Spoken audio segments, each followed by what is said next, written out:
Hi, this is Liaquat Ali, founder of Navafiz, and we are here with the Wisdom Bites episode 3, which is focused on the wisdom of Socrates. And today we have with us Mr. Saurav Anand, Ms. Saira Munsif, and Hassan Farooq. We will be going with the detailed introduction one by one also, but for the first, we will be starting with Mr. Saurav. Mr. Saurav is in the banking field, and he is with us from last two episode of Wisdom Bites. He was with Wisdom of Aristotle also, and then Wisdom of Plato also. Hi, Saurav. Welcome to episode 3 of Wisdom Bites. Hi, Liaquat. Thanks a lot. Saurav, before we start, I just want to let the audience know that what is the purpose of this episode, session. Basically, we learn by books, we learn by people, we learn from events, and we learn by ideas. So there are many ways to learn and improve ourselves. So this series of wisdom bites is focused on famous philosophers thoughts, and then we pick their thoughts, and then we see how these thoughts are implemented in our life, how they can bring change in our life. So that's the overall agenda, that after this session, we will be more thoughtful, and it will impact on our personality development factors, and we will be better performer in our life, and our mindset and will be more improved. So, and I also want my viewers to vote and suggest that which famous philosopher we should focus on next episode, episode 4, incoming episode. As I said, told, we have already covered Aristotle and Plato, and today we will be covering Socrates. Yes, Saurav. What is the wisdom which you will be sharing today? Yeah, thanks once again, Liaquat. I would be covering a famous quotation from Socrates. Dear friends, as you would be aware, Socrates was a classical Greek philosopher who is renowned for his contribution to the fields of ethics. Much of what the world knows about Socrates is from the accounts of his students, one of whom was Plato, whose quotations we had discussed in the last session. The quotation from Socrates that I am going to cover today is: the only true wisdom is to know that you know nothing. I would like to analyze this quotation along 4 dimensions, and these dimensions are mindset, humility, creativity, and knowledge. But before I go to those dimensions, I would like to start with an anecdote from Buddhism. Once a man went to a Zen philosopher and requested for spiritual knowledge. The Zen master gave him 2 cups. One was empty, while the other was full of tea. And then he started pouring tea onto the cup that was already full. Naturally, tea started flowing out of the cup. At that point, the man stopped him and asked, "Why are you adding tea to the cup that is already full? Can't you see that the tea is flowing out of the cup?" The Zen master replied calmly, "This is how your mind works. When you feel that you already know everything, you won't be receptive to any new idea or knowledge, and you would start blocking any new idea or knowledge that is outside your past experience or understanding." This anecdote from Buddhism links very well with the quotation from Socrates because it indicates to us that we would gain knowledge only when we understand that our comprehension may not be complete or contemporary. This brings us to the dimension of mindset. It is generally believed that people who have a growth mindset, as against a fixed mindset, achieve much higher levels of personal and professional fulfillment. It is someone who has a growth mindset who is more open to receive feedback and criticism. Examples from the real life could be a constructive yet negative feedback given by a line manager, or a concern raised by someone from another department as part of a cross functional team meeting. It is again someone who has a growth mindset who would allow oneself to be innovative and come up with new ideas and take up new challenges in the professional world. These qualities are extremely important for our professional development. Now I'd like to touch upon the second aspect, which is humility. The quotation from Socrates indicates to us that we should always remain humble as we move along the journey of life, because our knowledge and understanding are not static or fixed, and they evolve over the period of time. When we go back in history and look at what the famous Italian astronomer and physicist Galileo Galilei had said, he had said, and yet it moves, while referring to the Earth's revolution around the sun. At that time, his contemporaries refused to believe him because they felt that it was the Earth that was the center of the universe. Obviously, the fact that the Earth indeed revolved around the sun got established at a later point in time. Now, I'd like to move on to the third aspect, which is creativity. If we truly believe in the quotation of Socrates, we would think of newer ways of doing things and solving problems. I would like to analyze this or illustrate this by a simple example. The example is in the form of a question. If you look at this image, the image has 9 dots which are arranged along 3 lines. And the question is, how do we join these 9 dots through exactly 4 straight lines without lifting the pen? On the face of it, it might appear that this problem does not have a solution. That is, it is virtually impossible to join these 9 dots through only 4 straight lines without lifting the pen. However, in reality, this problem does have a solution, and I will share the solution with you in a while.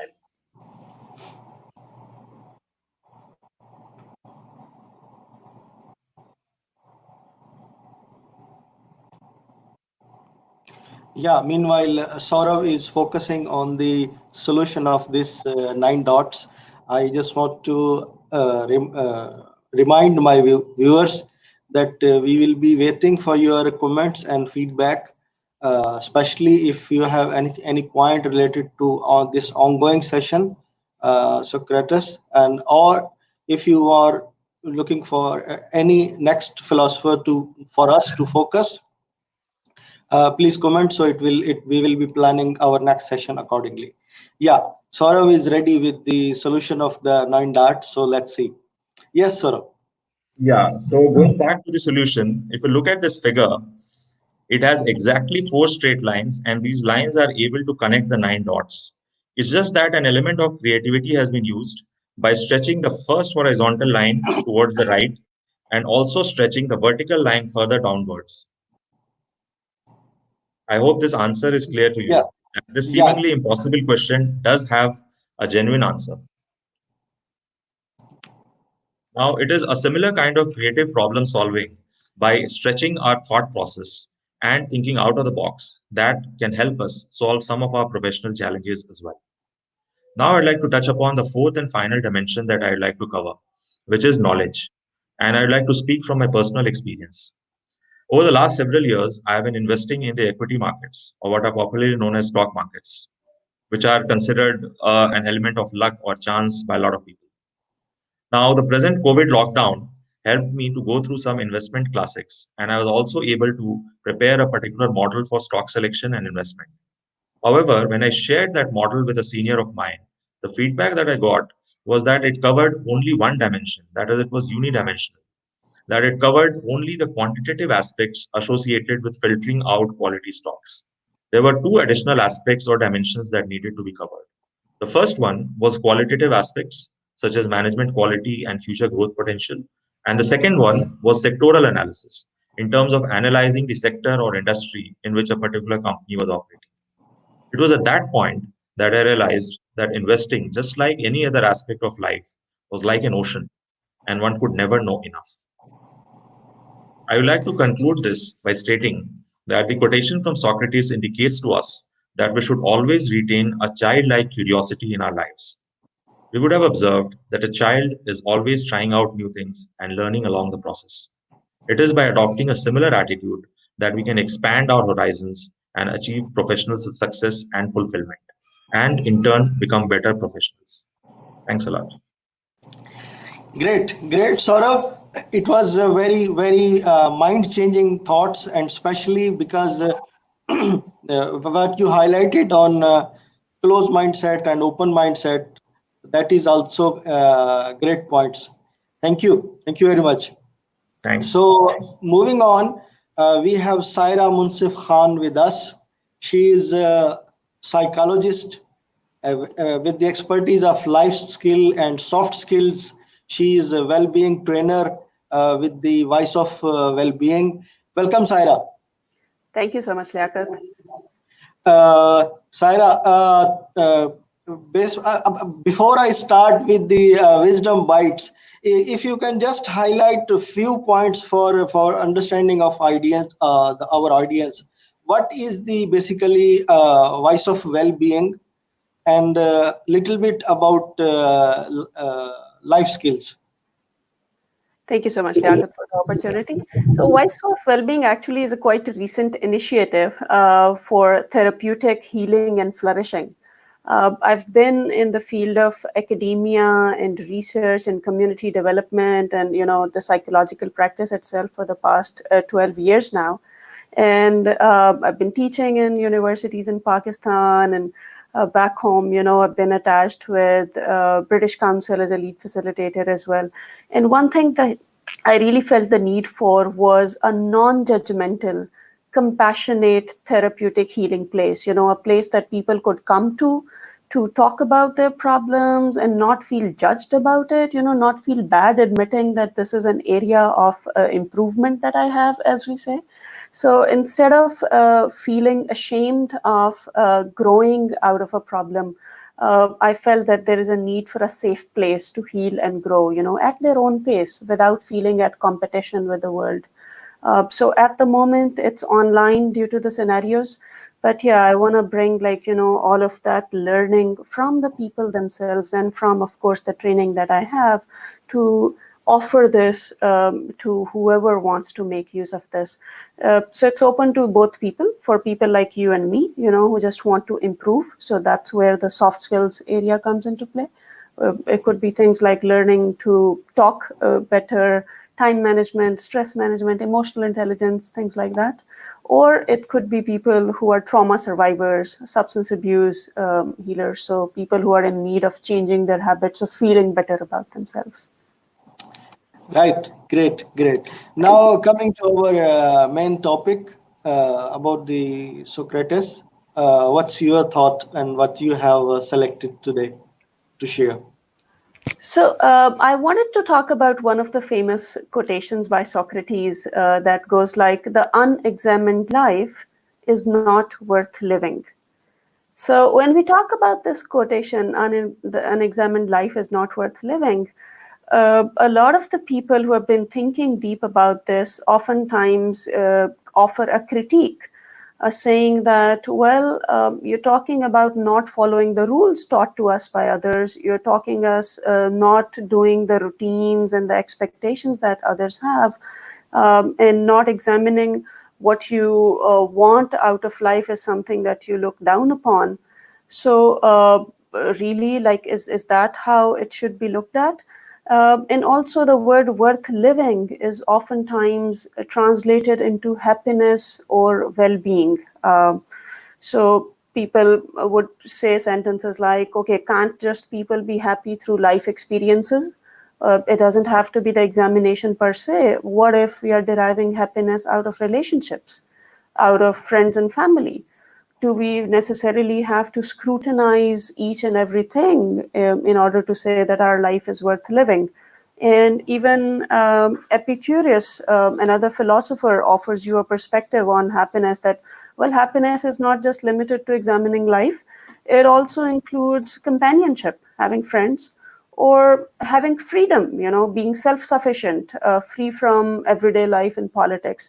And yes, the third aspect could be the analysis of life, if you have the time to think and reflect back. So I want to invite our listeners to actually think about another way of translating the word worth living itself. How about we expand the meaning to contentment? So maybe instead of limiting ourselves to the word emotion, so maybe unexamined life leads us to satisfaction. So if you examine our life, if you reflect on life, maybe another emotion related to it could be contentment or satisfaction and not just happiness. And I also want to not limit it to people who are leading very busy lives.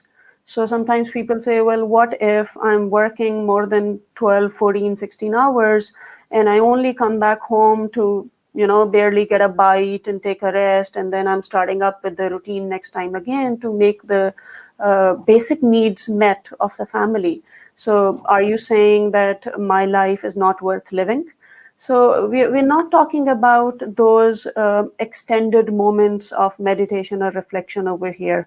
When we say examining life, it doesn't mean you leave everything else on the side, go into the mountains or the barren meadows, and you start thinking about the purpose of life. The way to draw lessons, the way you should infer from motivational quotes or motivational talks or self-help books has to be in a context, I believe. And a lot of the times, when most of us, we start listening to these quotes, we start listening to these talks, or we start reading self-help books, what happens is we begin from blind obedience. We literally read these things, listen to these quotes, or like read these books and get all excited about it until we start maybe reflecting upon it at a certain point in time and we find some flaw in it. And oftentimes we hit the other end, which is of extreme skepticism.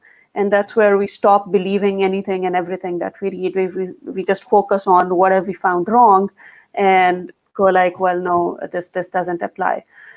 However, things have to be looked at in a context, and it is twofold. So first, we need to see what's the context in which the writer or the speaker is talking about that something. And secondly, what's your personal context? How can you draw learning from it, as in how is it applicable to your life circumstances? So whatever learning has to be drawn doesn't have to be a control V, control C, control V 100%. It has to be customized to your personal circumstances. And I would say there are two main elements. So while we are saying an unexamined life is not worth living, all we are saying is, do we have critical thinking and do we have reflection? So when I say critical thinking, I want to focus more on thinking and less on critical over here. So it's analysis. What is critical thinking? Are we analyzing? Are we applying reasoning? Can we evaluate a scenario? And based upon that evaluation, we have to apply the problem-solving skills to take a decision as to how do you look at a certain situation. Also, bring into practice some of the reflection. So when we are doing what we are doing, or when we are saying what we are saying, are we able to describe it? Are we able to synthesize from it? Because that leads us to developing some self-awareness with regards to ourselves. And then as Socrates himself is the person like by whose name these type of questionings go by, do we apply Socratic questioning? And then based upon those questionings, we do another evaluation. So applying critical thinking, applying reflection, using a positive attitude toward work and learning is something that can lead us to having an examination of life or having reflection upon life that leads us to more satisfaction and more sort of contentment, if you may. And this can be in real life. If we talk about, how do we go about doing it? This can be something as simple as closing your day. You don't need a paper and pencil journal for that even to begin with. So do you reflect at the end of the day? So before you go to sleep, can you spend literally like 2-3 minutes thinking about how did you spend your time throughout the day? Was it in alignment with the values and the goals that are close to you, that you live for? If not, then again, utilizing critical thinking and reflection, how can we fix it? So it's thinking about your thoughts and actions. Why do we do what we do? Or maybe a certain incident happened. So why was I thinking the way I was thinking? Or what did I say that? And how can I change it for better in future? And as Socrates himself says, wonder is the beginning of wisdom. And that, let me share with you, is the backbone of leadership. So when we start thinking about these actions and thoughts and words for ourselves, it shows what our vision is. It sort of clarifies that for us. And as Socrates himself says, let him who would move the world first move himself.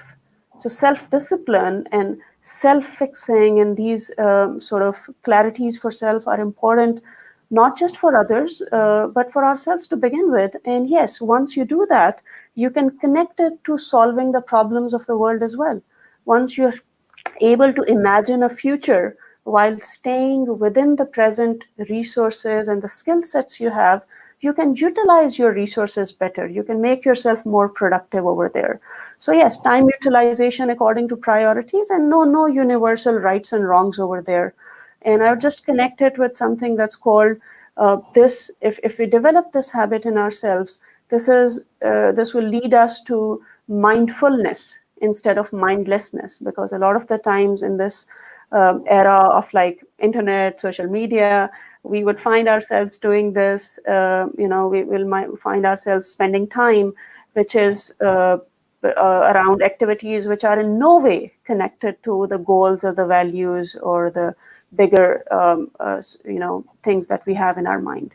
And I just want to close it all with saying that if we develop this habit of living an examined life, it would put us in line with also a research shared by World Economic Forum.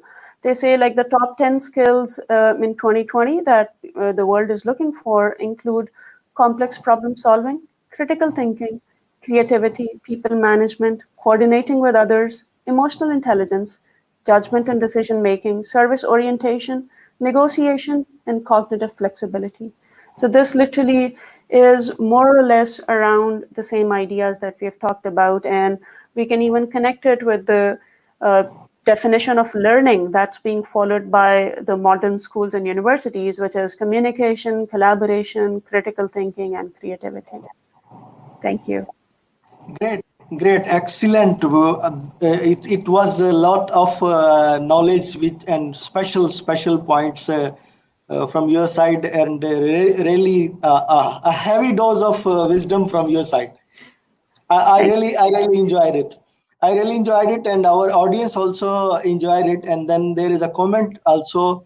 I would like you to go through this, and if you want to say something about, we have a comment from Sohaib Hassan. Sohaib Hassan is a youth influencer, and he has a lot of followership on LinkedIn. He's saying reflection is very important. It is just like driving the car, but you keep reflecting the mirror to maneuver your drive and moving further safely and cautiously. Great insight and wisdom bites. I would like to say thanks to Suhaib, and if Saira wants to add some point on this. That's an amazing listener we have right here. That is exactly what reflection is. Yes, we have to move forward. Yes, we want you and ourselves to succeed.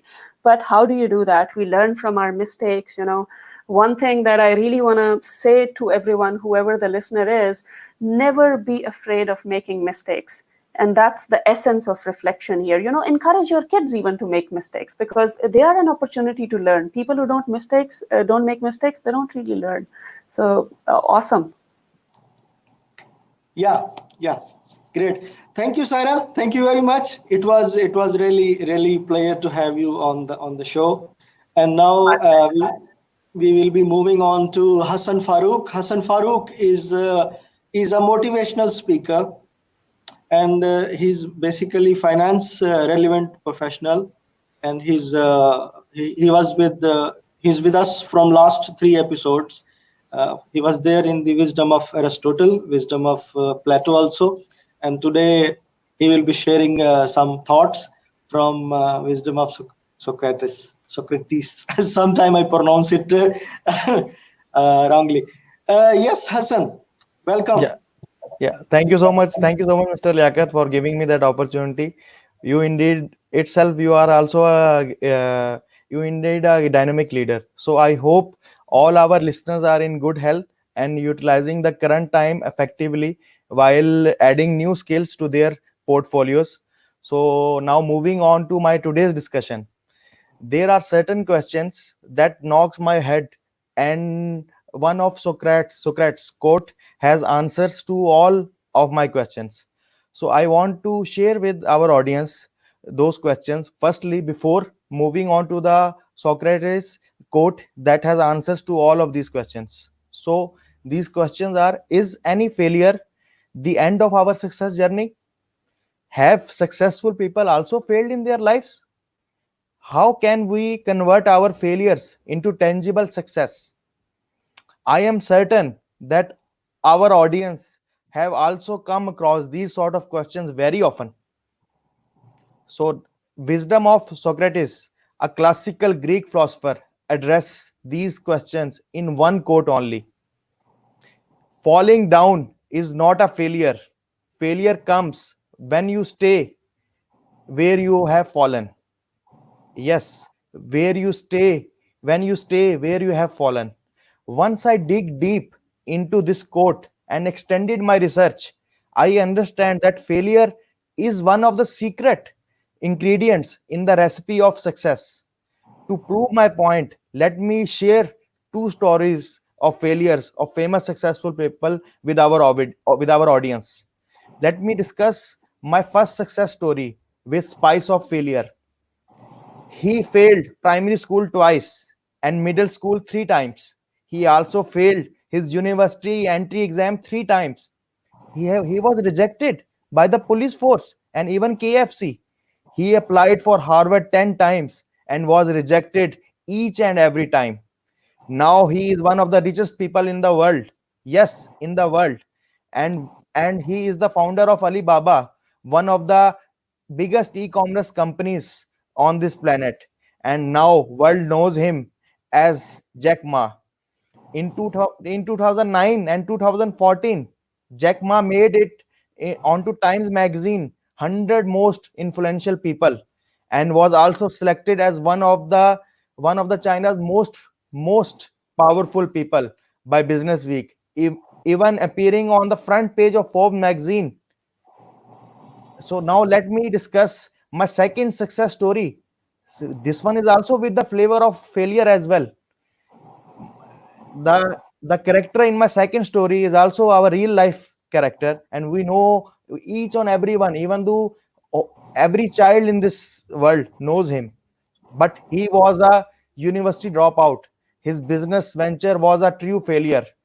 Even though dropping out of university don't not stop him to be a billionaire, and now he is renewed by his company Microsoft, and we know him as Bill Gates.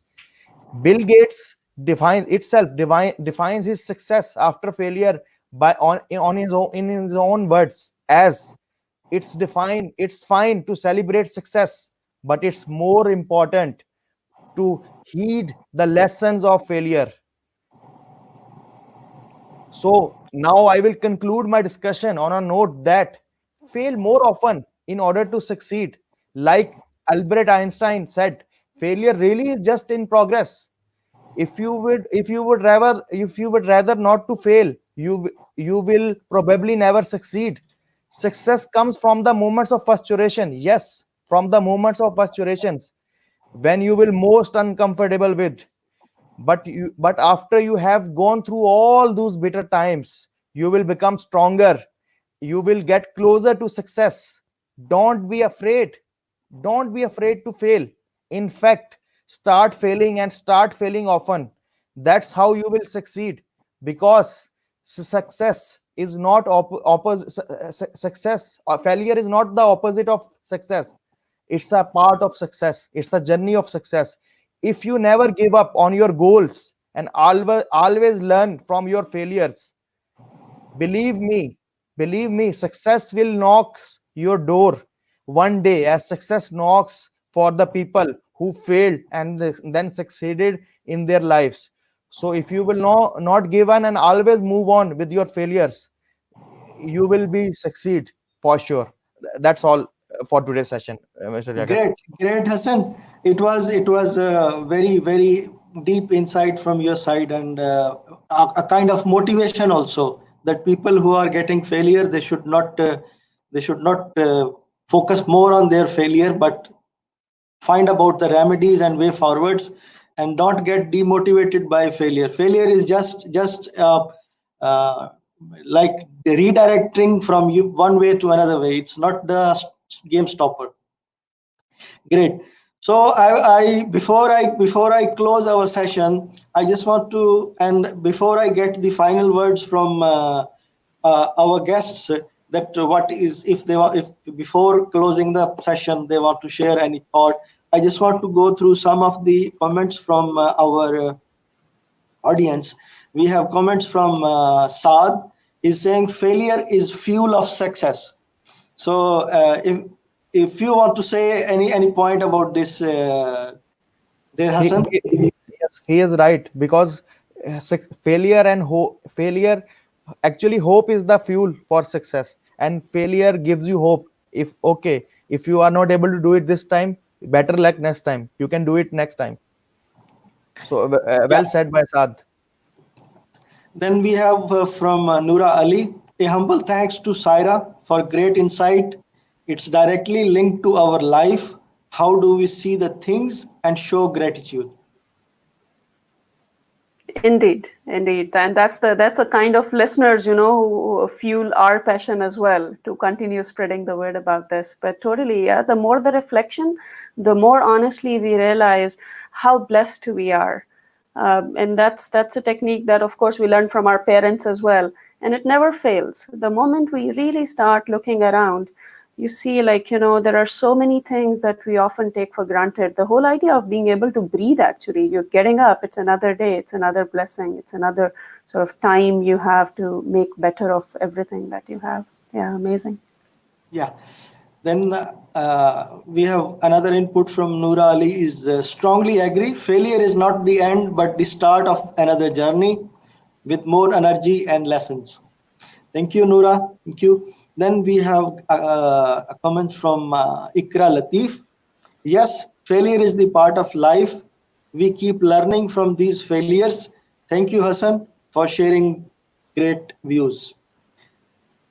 Thank you, Ikra. Thank Now, you, Ikra. before we end our session, I would like to Saurabh to put a light of before we close the session. Any thought you want to share, or you overall, how was the session? Yeah, I think it's up to the audience, our viewers, to comment on how the session was. I personally found it very enlightening and fulfilling. And thanks to you once again for giving me an opportunity to share my views. I would just like to recap and reconfirm what I was trying to cover in my session today. And I would just like to focus on the growth mindset, which I think is something which is extremely crucial for achieving any kind of success in our professional lives. Because that is the fuel, again, going back to what Hassan, the term that Hassan had used. It is that fuel that propels us forward. It keeps us open to new challenges, new insights.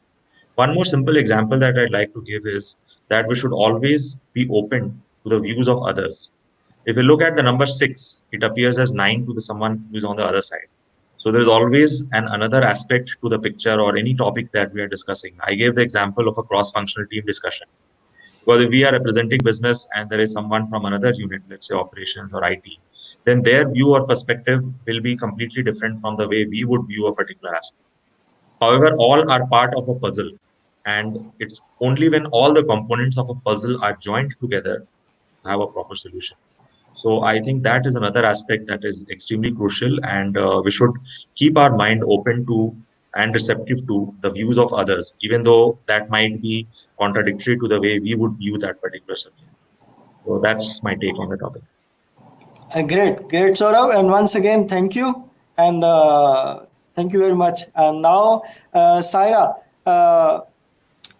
before we close the session, you want to add any point, or you want to share something, or any message for I audience? guess we've covered more or less a lot of comments, actually, a lot of points for this particular discussion in 30 minutes.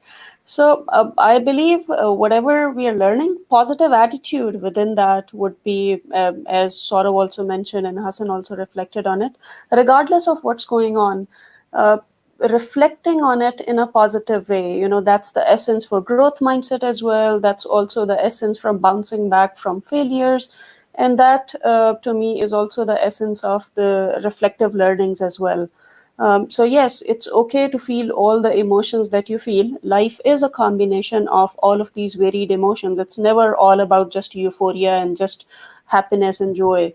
It's and happiness actually is an unnatural state. That's why I keep bringing ourselves back to the contentment or the satisfaction more than these sadness or happiness words. So it's about having that sort of content approach by the end of the day, I believe. Right, great. And once again, thanks, Sarah. Thanks for being on the show. Hassan, message for our audience from your side. Okay, before I will give my message, I must suggest Liaquat bhai in next our daily verified the daily Navafiz dose session. We must invite Miss Saira to have some useful tips about critical thinking to job seekers and professionals. That will be very helpful session for them. So and Yeah, great apart from suggestion that, from your side. I will yeah, because communicate in, with Saira in that the best she can top give list some of time. 2020, in the top list of 2020, critical thinking and emotional intelligence both are on the top. So we must have two separate sessions with Saira on this also. That will be really helpful and will be a great impact on the society and on our audience, specifically to job seekers and professionals who are struggling with their careers. Yeah, and with your thought, I will. I before I while we go offline also, I would just like request Saira and Saurabh to stay on the No worries. backstage so we can discuss So, that what we will be planning for next session and yes, what will be the sure. next strategy. So my message is, my conclusive message is that everyone in one moment in their time they fall in their life. That's called failure. So whenever we fall, we have to make sure we fall forward. Falling forward is success. That's all. Thank you. Super, excellent, Hassan. And once again, thank you very much. Audience, before I close, I just want to have some comments from Noora Ali saying thanks. It was a great session, a lot to learn. Yes, Noora, and thanks for your support and motivation.